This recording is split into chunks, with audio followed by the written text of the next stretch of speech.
नमस्कार। आज हम बात करेंगे मिथुन राशि के लिए कैसा रहेगा शनि का ट्रांजिट। चाहे शनि वक्री हो रहे हैं, चाहे मार्गी है, और अगर गुरु साथ में आ जाए तो क्या प्रभाव होगा। मिथुन राशि जो है वो 3 नक्षत्रों से मिलकर बनती है। जैसा कि मैंने हमेशा बताया है कि एक राशि 30 डिग्री की होती है और हर राशि में नक्षत्र होते हैं 3। किसी नक्षत्र का एक चरण, किसी का 2, इस तरह से मिलकर हर राशि बनती है। मिथुन राशि जो है वो 3 नक्षत्रों को मिलकर बनती है। पहला मृगशिरा नक्षत्र, उसका तीसरा और चौथा चरण जो है वो मिथुन राशि में आता है। फिर आद्रा नक्षत्र और पुनर्वसु, इन 3 नक्षत्रों को मिलाकर एक मिथुन राशि बनती है, जिसके की रूलर होते हैं बुध जो मरकरी जिन्हें हम कहते हैं, और अबोध बालक से भी उनको जोड़ा जाता है। मिथुन राशि के लोगों के चेहरे पर आपको हमेशा एक इनोसेंस जो है मिलेगी और वो अपनी एज से थोड़ा कम दिखाई देते हैं। ये उनका एक पॉजिटिव, बहुत स्ट्रॉन्ग पॉजिटिव पॉइंट है। एक उनके स्वभाव में इनोसेंस होती है, अबोधता होती है, और वो बहुत भोलेपन से बात करते हैं, होते भले समझदार हैं। बाकी मिथुन राशि के अंदर अगर आपका चंद्रमा है या आपका लगन मिथुन राशि का है, इसमें पूरे चार्ट में अगर 3 नंबर यहाँ लिखा है तो आपका लगन है मिथुन, और अगर इस पूरे में कहीं पे भी चंद्रमा लिखा हो और वहां पर 3 नंबर हो तो आपकी राशि हुई मिथुन।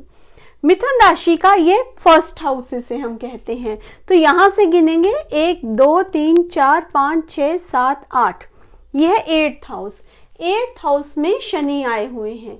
शनि का 8th हाउस में आना यानी कि शनि अष्टम है। शनि बहुत धीमी गति से चलते हैं, लगभग 2.5 वर्ष लेते हैं एक राशि को, एक घर को क्रॉस करके दूसरे घर में जाने के लिए। तो अभी ये जनवरी में यहाँ से आके बैठे हैं और यहाँ 2022 तक रहेंगे। मिथुन राशि के अंदर राहु बैठे हुए हैं। मिथुन राशि में राहु बैठे हुए हैं। मिथुन राशि में अगर आपका चंद्रमा है तो साथ में राहु आके बैठे हैं। मीन्स अगर आपका चंद्रमा आपके मन को रिप्रेजेंट करता है तो राहु रिप्रेजेंट करते हैं ऐसी थॉट्स को जो नेगेटिविटी को बढ़ाती हैं। तो पिछले लगभग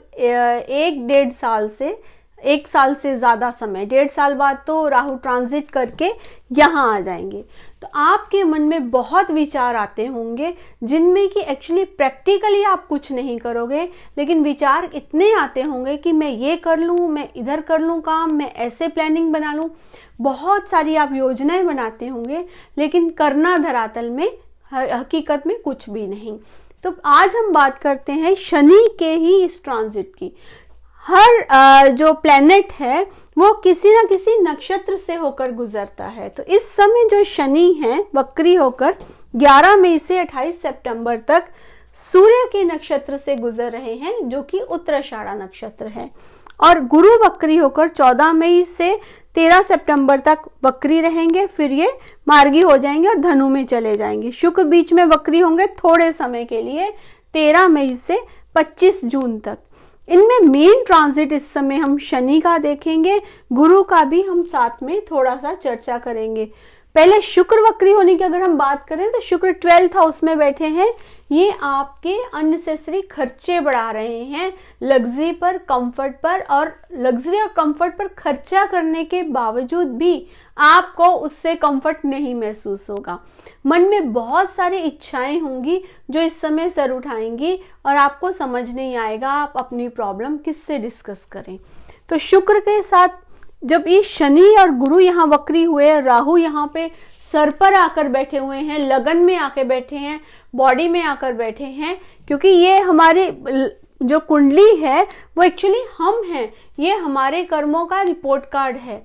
तो यहाँ पर आकर बैठे हुए राहु जो है विष ही पैदा कर रहे हैं, डाउट्स पैदा कर रहे हैं। इंसान हर एक पर शक करता है, किसी पर भरोसा नहीं कर पाता, क्योंकि राहु बैठा हुआ है सर के ऊपर।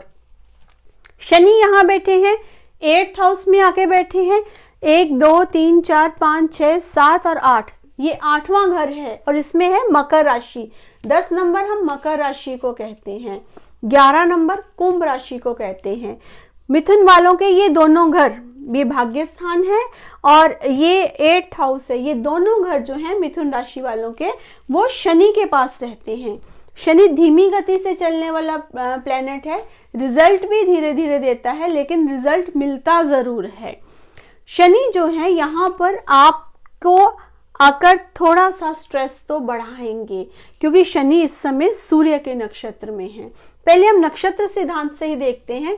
अगर आपका जन्म मृगशिरा नक्षत्र का है, आप अपनी कुंडली खोलिए, उसमें देखिए कि चंद्रमा जहां है, आपकी कुंडली में हर प्लेनेट की डिटेल होगी, तो चंद्रमा के सामने कौन सा नक्षत्र लिखा है। अगर वहां पर मृगशिरा नक्षत्र लिखा हुआ है तो आपका जन्म मृगशिरा नक्षत्र में हुआ है। तो शनि का यहाँ उत्तराषाढ़ा में आना आपके लिए कैसा रहेगा। शनि का मृगशिरा में आना, क्योंकि अगर हम इसको नक्षत्र सिद्धांत से काउंट करें तो क्लासिफिकेशन के हिसाब से ये आपके मित्र जोन में आते हैं, फ्रेंड जोन में आते हैं। जो उत्तराषाढ़ा नक्षत्र में शनि का आना और आपका चंद्रमा मृगशिरा में होना, दोनों पॉजिटिव हो जाते हैं, दोनों दोस्त हो जाते हैं, दोनों आपके लिए पॉजिटिविटी बढ़ाएंगे, आपके कॉन्टेक्ट्स बढ़ेंगे, आपको कहीं से धन लाभ हो सकता है, मित्रों की वजह से आपको बेनिफिट हो सकते हैं, कुछ नई जानकारी, कुछ नया ज्ञान, किसी पुराने बात का, मुकदमे का फैसला आपके हक में आना, इस तरह के बेनिफिट्स भी आपको मिल सकते हैं। अगर हम बात करें आद्रा नक्षत्र में आपका जन्म हुआ है तो आद्रा राहु का नक्षत्र है। मृगशिरा नक्षत्र जो है वो हम आंखों को बोलते हैं। मृगशिरा नक्षत्र आईज पर रूल करता है और जो आद्रा नक्षत्र है वो सिर के बाल जो होते हैं या बॉडी में कहीं बाल हैं, बालों को रिप्रेजेंट करता है। तो आद्रा नक्षत्र जो है उसमें शनि के साथ उसका तालमेल नहीं बैठ रहा। ये राहु का नक्षत्र है, शनि सूर्य के नक्षत्र में उत्तराषाढ़ा में है, तो ये आपके लिए डेथ स्टार में पड़ता है, एक तरह से बहुत खतरनाक जोन जिसे हम कहते हैं, या फिर आप ये कहें कि बाधक तारा में पड़ता है। क्लासिफिकेशन के हिसाब से ये आपके लिए अच्छा नहीं है। सिर के बालों में इन्फेक्शन होना, सिर में किसी तरह का इन्फेक्शन होना, रूसी, प्यास या सिकरी जैसा या गंजापन आना या अचानक बाल गिरने लगना या शरीर के किसी हिस्से के बालों में कोई इन्फेक्शन, उनका टूटना, उस जगह पर बालों के टूटने से बॉयल्स हो जाना, इस तरह का कोई ना कोई प्रॉब्लम जो है ये आपको इस पूरे साल में ध्यान रखना पड़ेगा अपनी हेल्थ का। अगर हम आद्रा नक्षत्र की बात करें तो शनि यहाँ पर क्योंकि सूर्य के नक्षत्र में है उत्तराषाढ़ा में, तो ये आपकी ईगो को, आपके घमंड को बूस्ट करते हैं। अगर आपका ईगो बढ़ा या अगर आपने कोई इल्लीगल काम किया, ये उनके लिए है जिनका जन्म आद्रा नक्षत्र में है। अगर आपका जन्म आद्रा नक्षत्र में है तो आप कोई इल्लीगल काम करते हैं, आपकी ईगो बहुत बड़ी हुई है, आप लोगों से ढंग से पेश नहीं आते, या आपके घर के बड़े बुजुर्गों के साथ मिसबिहेव करते हैं, या आप किसी तरह का ब्राइब लेते हैं, कोई इल्लीगल काम करते हैं, नियमों का पालन नहीं करते हैं, या अपना काम ईमानदारी से नहीं करते, या आप आलस बहुत करते हैं, तो शनि आपको सुधार के रख देंगे। शनि आपको अच्छे से सबक सिखाएंगे और आपको पूरे कसबल सब आपके निकाल देंगे। शनि आपको इस तरह से ट्रीट करेंगे। अगर आपका जन्म पुनर्वसु नक्षत्र का है, पुनर्वसु नक्षत्र जो है हाथों की उंगलियों को रिप्रेजेंट करता है, नाखूनों को रिप्रेजेंट करता है, तो अगर आपका जन्म पुनर्वसु नक्षत्र का है, ये गुरु का नक्षत्र है और क्लासिफिकेशन के हिसाब से ये आपको सक्सेस देंगे। आपको पहले खूब मेहनत करवाएंगे, फिर आपको अच्छे से मेहनत करवाने के बाद आपको एक्सपीरियंस देंगे और आपको अंततः सफलता ज़रूर देंगे। शनि स्लो चलते हैं तो आपको सफलता मिलनी तय है। अगर आप अपनी हेल्थ का ध्यान नहीं रखेंगे तो यहाँ पर आपको शनि प्रॉब्लम देंगे। ये 10 नंबर है, ये 11 नंबर है, ये घुटनों से नीचे, नी से नीचे का पार्ट जो होता है वहां पर आपको कोई ना कोई कष्ट दे सकते हैं। यहाँ पर जो है आपको पैरों में, पैरों की उंगलियों में, काफ मसल्स में कोई ना कोई प्रॉब्लम जनवरी के बाद आपने नोटिस भी शायद किया हो कि कोई या चोट लगी हो या किसी तरह की कोई परेशानी आई हो, या इस दिसंबर तक, क्योंकि शनि अगले साल जनवरी में अपना नक्षत्र चेंज कर लेंगे। तो उस हिसाब से आपको अपना ध्यान बहुत रखना है। लेकिन आयु, आपकी एज को कोई खतरा नहीं है। ऐसा नहीं है कि सिर पे आपके मौत मंडरा रही है या आपकी डेथ हो रही है, ऐसा कुछ नहीं। लेकिन यहाँ पर शनि आपको हेल्थ इश्यूज जरूर दे रहे हैं। उसमें आप नी से नीचे के बॉडी पार्ट्स पर कोई चोट लगती हुई, इन्फेक्शन होता हुआ, किसी तरह की कोई प्रॉब्लम होती हुई नजर आ रही है। अब हम बात करते हैं राशि के हिसाब से। मिथुन राशि वालों के लिए अगर हम राशि वाइज देखें तो जब जब शनि चंद्रमा से, ध्यान रखिए मैं चंद्रमा से कह रही हूं, जब जब शनि चंद्रमा से तीसरे, छठे या 11वें घर में होते हैं तो ये बहुत अच्छा फेवरेबल रिजल्ट देते हैं। हम कहते हैं ना, साढ़े सती हटने के बाद इंसान की किस्मत जाग गई, बहुत अच्छा फल मिला।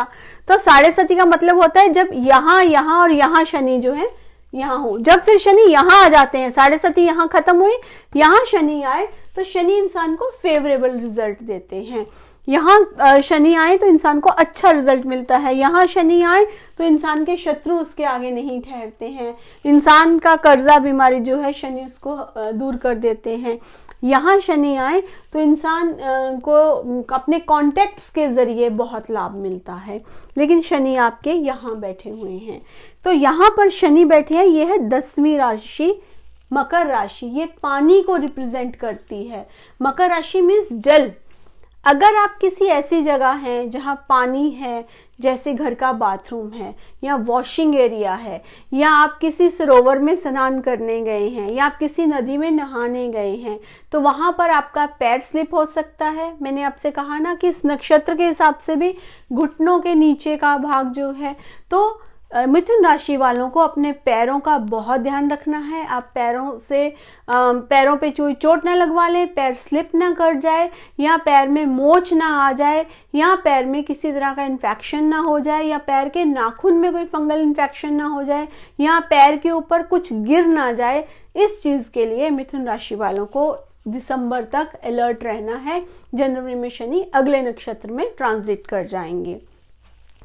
अब हम बात करते हैं कि इस जो शरीर पर कष्ट आए उससे बचने के लिए क्या करें। शनि जो है वैसे तो 11वीं राशि जो है वो कुंभ राशि है। कुंभ राशि घड़े को रिप्रेजेंट करती है। लेकिन अगर आपको शनि से कोई कष्ट हो रहा है, या तो आप कृष्ण जी की शरण में चले जाइए, या आप शिव जी की शरण में चले जाइए, या आप माँ काली की शरण में चले जाइए, नहीं तो आप हनुमान जी की शरण में चले जाइए। आपको जहां सुविधा हो, हनुमान जी की शरण में जा रहे हैं तो आप हनुमान चालीसा पढ़िए, बजरंग बाण पढ़िए, संकट मोचन पढ़िए। और अगर आप शिव जी की शरण में जा रहे हैं तो शिव स्तुति करिए, शिव चालीसा करिए, रुद्राष्टक करिए, या आप माँ काली की स्तुति करिए, या फिर आप जो है कृष्ण जी की शरण में चले जाइए। क्योंकि अगर आप इन चारों में से किसी एक के पैर पकड़ लेंगे तो फिर आपके पैरों का कष्ट जो है वो टल जाएगा। मैं हमेशा नग पहनने से ज़्यादा प्रार्थना पर इसलिए जोर देती हूँ क्योंकि प्रार्थना का कोई तोड़ नहीं है। आप किसी को पैसे देकर पूजा क्यों करवाते हैं? आप खुद पूजा करिए ना।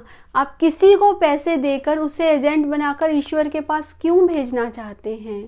आप अपने लिए डायरेक्ट बात करिए ना, डायरेक्ट कॉल लगाइए ना, बात होती है।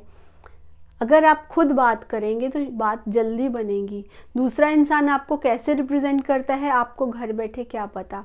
वैसे भी जिसका पेट दुखता है दवाई उसको खानी चाहिए। आप पर कष्ट है तो प्रार्थना आपको करनी है।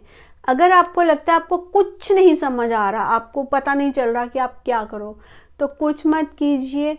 सिर्फ रात को सोने से पहले शनि देव के मंत्र का जाप कर लीजिए। इतना तो आप कर ही सकते हैं। कोई नग या स्टोन पहनने के लिए मुझे मैसेजेस मत करिएगा। स्टोन पहनने से अच्छा है आप पूजा करें। मैं हमेशा फेवर करती हूँ पूजा करने का, उसका कोई और तोड़ नहीं है। पूजा जैसी कोई चीज़ ही नहीं है, अध्यात्म जैसी तो कोई चीज़ ही नहीं है। अब हम बात करते हैं मिथुन राशि के जो है इसमें शनि की एस्पेक्ट्स जो हैं वो क्या रिजल्ट देंगी। देखिए शनि की जो एस्पेक्ट्स हैं उसमें दृष्टि रहेगी, इसकी तीसरी दृष्टि यहाँ पर काम वाले घर में, ये मीन राशि है। अगर आपके जो बॉस हैं वो थोड़े विनम्र स्वभाव के हैं लेकिन काम आपसे अच्छे से लेते हैं, तो आप काम उनकी विनम्रता को अन्यथा मत लीजिएगा और अपने काम पे पूरा फोकस करिएगा, वरना बॉस से कहा सुनी हो सकती है। पूरा ऑर्गेनाइज होकर चलिएगा। भाग्य स्थान भी क्योंकि शनि ही रूल करते हैं, तो फादर से आपको कुछ ना कुछ बेनिफिट हो सकता है, पर फादर की हेल्थ जो है वो इफेक्ट होती हुई नजर आ रही है। अगर हम बात करें शनि की 7वीं दृष्टि की, तो ये कुटुंब भाव पे, घर परिवार के ऊपर जो है शनि की 7th दृष्टि जो है उस पे घर परिवार पे नजर आ रही है। तो परिवार में विचारों का टकराव, वजह ये 4 नंबर यानी कर्क राशि है जो चंद्रमा की राशि है। चंद्रमा और शनि की आपस में नहीं बनती है, दोनों जब इकट्ठे होंगे तो विष बनेगा। मतलब जब जब चंद्रमा और शनि एक दूसरे को देखेंगे तो विचार जो है, इंसान मुंह के जरिए, बातों के जरिए, शब्दों के जरिए जहर उगलेगा। विचार नहीं मिलेंगे घर के लोगों से, आप उन्हें जो समझाएंगे वो उसके उल्टा समझेंगे, और वो जो आपको समझा रहे होंगे वो आपके समझ में आएगा ही नहीं। तो आप अपनी बात पे अड़े रहेंगे, वो अपनी बात पे। तो घर परिवार वालों से अच्छा तालमेल बनता हुआ नजर नहीं आता है। तो ये 4 नंबर हम बोलते हैं थॉट को, थॉट, चेस्ट, और जो लंग्स हैं हमारे वो हार्ट।